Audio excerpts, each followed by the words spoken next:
Olá, eu sou Alexandre Gomes, aluno do terceiro período da graduação em Estatística da Escola Nacional de Ciências Estatísticas e bolsista de Iniciação Científica.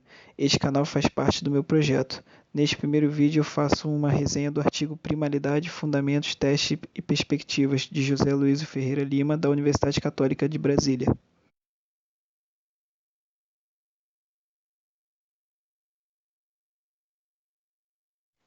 Os testes de primalidade fazem parte de uma área da matemática pura vinculada à teoria dos números e à teoria analítica dos números. Envolve também a matemática computacional.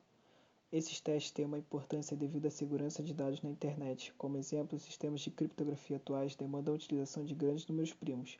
Por isso, o surgimento da necessidade de confirmação da primalidade de um número inteiro para sua utilização nos sistemas de criptografia atuais está na pauta do dia. Para os gregos, os números primos são blocos a partir dos quais os outros números são construídos. Nessa época, Euclides demonstrou que um conjunto dos números primos é infinito e apresenta a fatoração única de um número composto. Eratóstenes criou o método de peneirar a sequência dos naturais, o crivo de Eratóstenes, recolhendo os primos da série. Mas foi no período europeu que teve início a preocupação com o problema que realmente importa, a determinação se o número dado é primo ou não, ou é possível determinar um método diferente do crivo de Eratóstenes capaz de gerar a sequência dos números primos. Matemáticos desse período. Fermat, 1601-1665. Fermat é considerado o fundador da moderna teoria dos números, conjecturou o chamado Pequeno Teorema de Fermat. Mersenne, 1588-1648. Até hoje, os números de Mersenne são usados para a busca de grandes números primos. Correspondente de Fermat e outros matemáticos da época, ele caracterizou-se por ser um grande divulgador de achados matemáticos. Goldbach, 1690-1769. É autor da conjectura até hoje não demonstrada que diz que todo inteiro par maior do que 2 é a soma de dois primos. Cálculos computacionais indicam que a conjectura pode ser verdadeira. Euler, 1707-1783. Demonstrou o pequeno teorema de Fermat utilizando indução matemática e recursos elementares. Até hoje, a sua função chamada de função de Euler é importantíssima na teoria dos números. Lagrange, 1736-1813. Provou o atualmente chamado Teorema de Wilson. Legendre, 1752-1833. Demonstrou que não existe função algébrica racional que fornece sempre números primos. É com Euler, Lagrange e Legendre que se inicia a teoria analítica dos números. Gauss, 1777-1855. Gauss estabeleceu a conjectura sobre a distribuição dos números primos, que se tornou posteriormente conhecido Teorema dos Números Primos. Promoveu avanços conceituais importantes. É considerado por muitos historiadores como o fundador da moderna teoria dos números. Riemann, 1826-1866. Função zeta de Riemann e hipótese de Riemann. Radamás, 1865-1963. Prova do Teorema dos Números Primos, 1896. Vallée-Poussin, 1866-1962, o mesmo que Radamás. Lobachevsky, 1792-1856. Aproximação do Teorema dos Números Primos. A característica do período intermediário são os avanços conceituais referentes à linguagem matemática atingindo níveis mais altos de abstração, técnicas pela utilização de novas conquistas da análise e tecnológico com o início da utilização de computadores digitais na matemática. Matemáticos desse período: Edmund George Hermann Landau, Alan Turing, entre outros. Período atual: começa na década de 70 do século passado até o surgimento do algoritmo AKS no início deste século, com os avançados sistemas de computação digital e a criação dos sistemas complexos de criptografia e chave pública, que passaram a exigir a utilização de grandes números primos. Surgiram também as questões sobre o custo, ou tempo, de implementação computacional de algoritmos para teste de primalidade ou geração de séries de primos.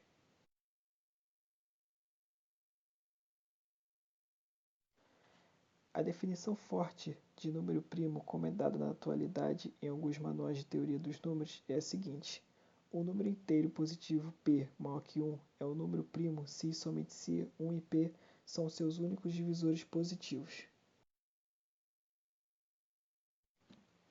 Atualmente, existe mais de uma centena de testes de primalidade, cada um deles com uma fundamentação teórica diferente.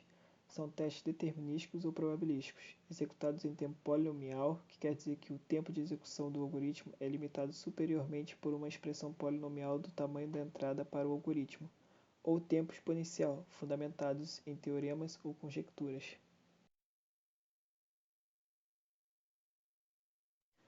O algoritmo de Fermat. Este exemplo está vinculado à necessidade de Fermat encontrar um processo para fatorar números relativamente grandes, para a época, é claro, ou mostrar sua primalidade. Fermat desenvolveu dois algoritmos, um para fatorar um número inteiro qualquer e outro específico para os números de Mersenne. Com base em resultados anteriormente estabelecidos, ele desenvolveu o processo supondo inicialmente que o número n é um inteiro positivo ímpar, pois se for par, tem o 2 como fator. Sendo n ímpar, podemos notar que pelo teorema anterior, n é igual a x2 menos y2, que é igual a x menos y vezes x mais y. Então inicia-se x igual a essa função de n, onde essa função é a parte inteira de raiz de n. Se n for igual a x2, então n é o quadrado perfeito. Caso contrário, x é incrementado de 1 em 1 e y é igual a raiz quadrada de x2 menos n, até que seja encontrado um valor inteiro para y, significando que n tem fatores x mais y e x menos y, ou até que x seja igual a n mais 1 sobre 2, significando que n é primo. Estes resultados mostram seu engenho na manipulação dos números. Embora não seja, segundo os critérios atuais, um processo em tempo polinomial, era um algoritmo extremamente forte para as necessidades e possibilidades computacionais daquele tempo. Cabe ressaltar também que este deve ser o primeiro algoritmo criado para fatorar um número inteiro ou testar sua primalidade. A principal característica do AKS é que ele é o primeiro algoritmo publicado para ser simultaneamente polinomial, determinístico e incondicional. O teste de primalidade AKS é baseado na equivalência x menos a elevado a n é congruo a x elevado a n menos a no mod n, sendo a um número inteiro e n um natural n maior ou igual a 2, e MDC entre a e n é igual a 1. Se for verdade a equivalência, então n é primo. Esta identidade sugere um teste simples de primalidade, basta apenas testar a congruência para todo o a que não divide n, mas isso leva tempo.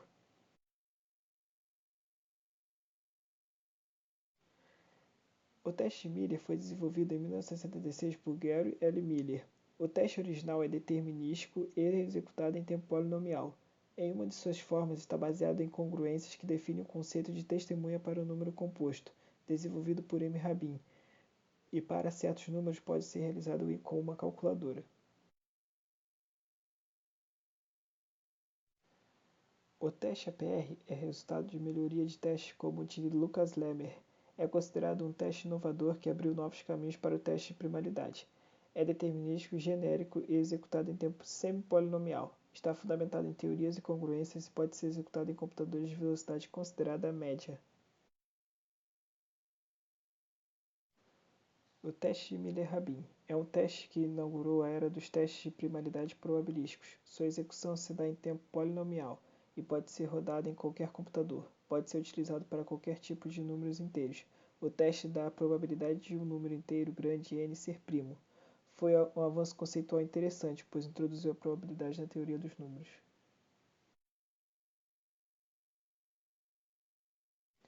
GIMPs, Great Internet Mersenne Prime Search, foi lançada no início de 1996 por George Waltman.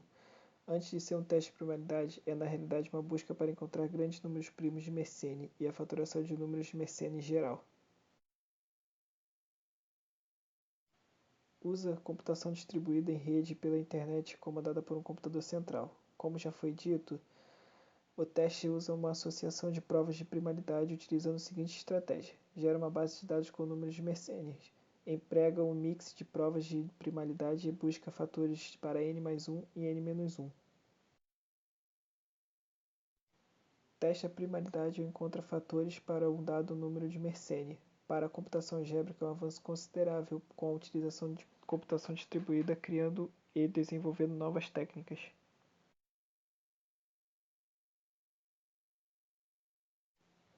Algoritmo de faturação de Shor. Shor apresentou seu algoritmo para faturação em computadores quânticos em artigo de 1994. É um algoritmo de faturação e não para teste de primaridade. Foi elaborado para ser processado em um computador quântico cujas bases teóricas já estão postas. Trabalha com complexidade polinomial. Aqui é colocado como uma interessante perspectiva, pois por este algoritmo qualquer número composto pode ser fatorado dentro de uma probabilidade suficientemente segura. É então uma metodologia probabilística. A questão do computador quântico não está só na velocidade de processamento, mas principalmente na forma de processar, neste caso chamada de superposição quântica.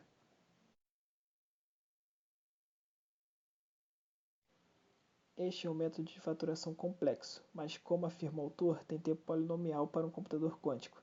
É evidente um processo que exige um computador do tipo especial, pois conforme os artigos consultados, o cálculo do MDC é feito pelo algoritmo de Euclides. Isso leva tempo, muito tempo. Os avanços técnicos sobre teste de primaridade e faturação de inteiros, cujas bases já estão postas, exigindo somente bastante aprofundamento, visão e uma intuição certa, devem provavelmente acontecer em duas áreas.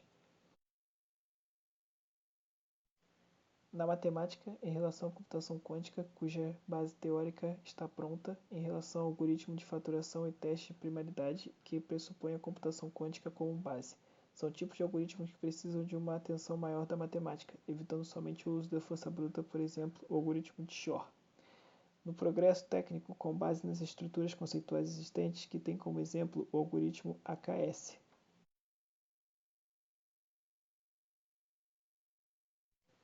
No desenvolvimento da matemática, está comprovado pela história recente que avanços tecnológicos importantes conduzem a avanços na área também importantes. Neste caso, antever progressos tecnológicos é uma forma de definir um programa de trabalho na área dos números primos e metodologias de faturação de inteiros.